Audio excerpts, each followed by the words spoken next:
Hurricane Irma. Let's listen in. Aware and working to restore, as much power to Miami-Dade County as possible.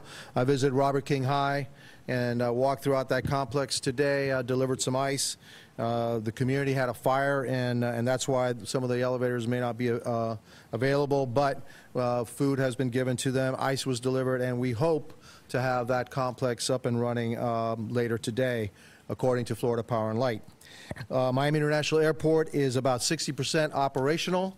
We're working to bring more and more of our airlines back and are expecting all the airlines to be back, if not, but very close to 100% by Sunday. Seaport, the Port of Miami, is open and fully operational, business as usual. Public housing, yesterday we delivered over 1,200 meals to senior public housing residents that normally rely on meal services that weren't getting to them. We just delivered meals around 2 o'clock to the folks in Robert King High. We now have 15 public housing sites for the elderly that don't have power. Those are the ones that are run by Miami-Dade County. That number is down from 25 yesterday, so we're making progress, but we really want to put those on a priority list and get them power as soon as possible. I also like to remind everybody that more and more box stores are opening up and selling ice. We have 24 of our libraries are open today, and 6 more will be opening tomorrow. They will be open from 10 o'clock in the morning to 6 o'clock at night.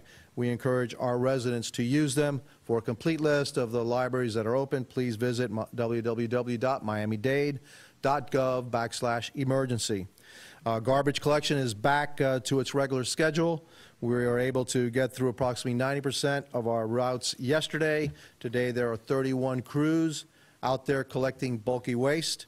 Yesterday, 3 of our Miami-Dade Transit Metro buses picked up National Guard soldiers and transported them to southern Miami-Dade County so they could help the Keys. Also, with Transportation and Public Works, out of 255 square miles in unincorporated Miami-Dade County that we manage, crews have either completed or are working on 64% of them. 96% of county arterial roads have been cleared, and all major roads are drivable, but please be aware that some roads may have some restricted lanes. All county arterial roads have at least 1 lane open and is drivable. We're aiming to have most of our streets clear and clear to drive by Sunday night. We have increased the number of crews to 159 in order to continue to clear debris on arterial and local county roads. 75% of our traffic signals are now working, and that number will increase throughout the day. I'd like to remind everybody that you come across a flashing red light or a non-functioning intersection, please treat it as a 4-way stop. And I got some numbers from our police director who said we've actually had fewer accidents yesterday than we had a week ago before the hurricane. So people, I'm very happy and glad that you're taking heed of notice and driving more carefully, more aware. Transit. Metro Rail is operating on its regular schedule. Today we're running 93 of the 96 Metro bus routes are operational. We expect to have Metro Mover back up and running by next week, but until then we have Metro Bus Shuttle running the Metro Mover route. That's because we have a dangerous situation with a crane that's dangling over one of our Metro Mover stations. We cannot operate it until that train comes down. We expect that train. We've heard that crane actually is scheduled to be started to be put down Saturday. Hopefully by Sunday they'll be down. We also have some repairs we have to make to the Metro Mover system. Food stores, more and more, like I said, of our major box stores are opening up every day. More of our 7-Elevens and small, grocery stores are opening up every day. As of this afternoon, 11 Target stores are open, 10 Walmarts are open, 58 Walgreens, 73 CVS's, 28 Sedanos, 25 Winn-Dixies, and 77 Public stores. Please also check for your local neighborhood stores. They may be open as well. And so you can get your food, and hopefully those that need ice should be able to get some ice there. We will be providing ice to those folks that can't get it for themselves. Again, we'll be updating a list of the open food stores and gas stations on our website, www.miamidade.gov/emergency. We're able to consolidate all of our previously open shelters into one. That's the Fuchs Pavilion, and that's the only county shelter still open.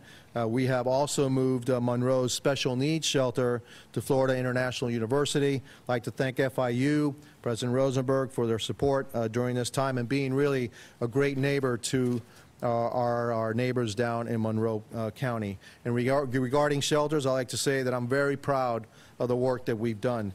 Typically, tiers 1, 2, and 3 shelters hold anywhere from 27,000 to 30,000 people, yet we were able to triple that number basically in 24 hours and find shelter, although not everybody took advantage of it, for 100,000 residents. It's a feat I'm really truly proud that we did. I'm really truly proud of the people that made that happen. I'd like to take this opportunity again to thank everyone at our Emergency Operations Center for all the hard work they put in over the last week.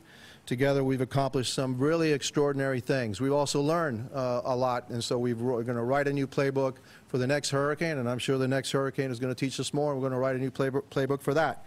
And these are all the updates that I have at this time. Thank you, and God bless you. Any questions? I have a question. You mentioned the shelter openings. Did the county activate the disaster assistance employee program? Can you explain how that works, and were any of those employees sent to shelters? I'm not really going to get into the entire activation of the shelters. All I'm going to say is this.